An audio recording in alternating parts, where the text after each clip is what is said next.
Alors voilà, on est aujourd'hui à la manifestation de la santé en lutte. Hein, c'est une manifestation qui se fait à la rentrée en septembre.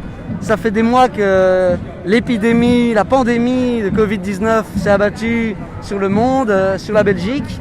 Et elle a surpris le système hospitalier, elle a surpris le système politique belge. Je suis aujourd'hui avec Jean-Pierre Michiels, des communistes de Wallonie-Bruxelles. On manifeste pour soutenir la lutte contre la marchandisation des soins de santé, pour un refinancement massif public des soins de santé, pour une meilleure utilisation des soins de santé. Jean-Pierre, dis-moi tes raisons personnelles pour lesquelles c'est important d'être aujourd'hui ici à la manifestation. Écoute, pendant des semaines, pendant le pic de la pandémie, on a dit merci au personnel soignant.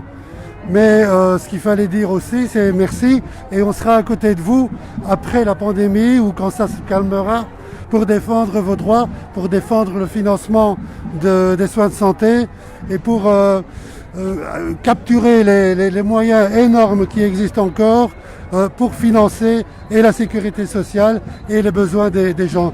Et effectivement lutter contre cette marchandisation des services publics, des biens publics, la santé, comme la culture, comme l'enseignement, comme l'eau, l'air, tout ça, c'est des biens publics et ça doit rester public. Et donc il faut donner les moyens pour la défendre. Tout à fait. Et d'ailleurs, d'une certaine manière, cette crise a révélé que nous, qui depuis longtemps nous battons contre l'austérité européenne en Grèce, contre les coupes budgétaires dans les soins de santé en Italie, en Espagne, au Portugal, et ici aussi en Belgique ou en France ou en Allemagne, on avait raison en fait de se battre. Ça nous donne raison et les règles de l'austérité européenne, tout d'un coup, elles sont parues caduques. D'ailleurs, ils ont dit même à la Commission européenne que les règles du pacte de stabilité étaient suspendues temporairement. Qu'en penses-tu, toi qui as vu et qui as participé avec nous à ces combats-là contre l'austérité européenne? Mais c'est la démonstration de l'échec du néolibéralisme. Je crois que même des libéraux le disent. Et donc, il n'y a pas lieu de se réjouir quand ça va mal, mais si ça va mal, c'est à cause du néolibéralisme. Et nous étions contre cette idéologie, contre cette économie qui casse les services publics, qui casse les besoins fondamentaux des citoyens. Et donc, la démonstration est faite. Et donc, il y a une autre politique qui doit être menée en remettant les valeurs et l'humain au centre des débats et encore une fois, en capturant les moyens énormes qui sont disponibles, qui sont cachés, qui sont enfouis, etc. Je pense que la crise n'a pas fait, tout le monde n'a pas souffert et ne s'est pas appauvri avec la crise. Il y a des gens, et notamment ceux qui possèdent des capitaux, qui ont accru ces capitaux, accru ces capacités finalement de contribuer au bien de la société. Oui, alors là nous pensons tout de suite au patron d'Amazon évidemment qui lui s'est fait de l'argent à n'en plus pouvoir savoir quoi faire, on a envie de dire quoi. Oui. Et que dis-tu par exemple aux salariés du privé? Parce que aujourd'hui la droite et les nationalistes ils disent au secteur du privé souvent le personnel soignant, enfin les fonctionnaires en général, les chauffeurs des transports en commun, c'est des privilégiés. Que dis-tu aux salariés du privé pour qu'ils se rendent compte que en fait c'est les mêmes logiques qui vivent aussi bien, que c'est les logiques du privé qui s'installent dans le secteur public et qu'en fait il faut lutter tous ensemble? Les travailleurs des services publics, que ce soit les cheminots ou les enseignants ou le personnel infirmier, ne sont pas des privilégiés. Ce sont des gens qui font un travail essentiel pour l'ensemble de la société, y compris les travailleurs du privé. Et donc il n'y a pas d'opposition à avoir entre ces catégories-là. Il faut une solidarité, il faut que nous sommes effectivement tout le monde dans le même bateau. Le problème c'est que quand on dit ça, il y en a qui rament et il y en a qui tiennent le gouvernail. Eh bien il faut que tout le monde essaye de prendre le gouvernail et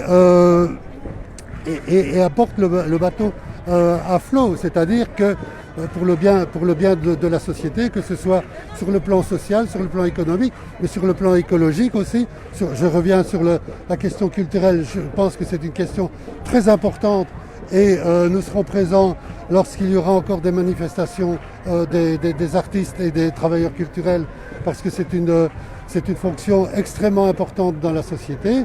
Et donc, s'il vous plaît, solidarité entre les couches de travailleurs et les catégories de travailleurs.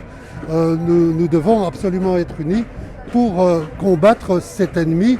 C'est le grand capital et notamment le capital financier qui s'exporte et qui ne remplit pas ses devoirs ici.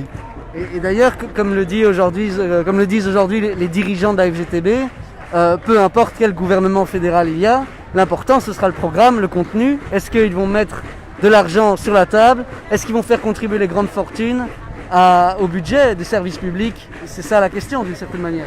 Je pense que la politique du moindre mal des socialistes a démontré son incapacité à freiner et à empêcher, en tout cas freiner peut-être, mais à empêcher les effets néfastes du néolibéralisme.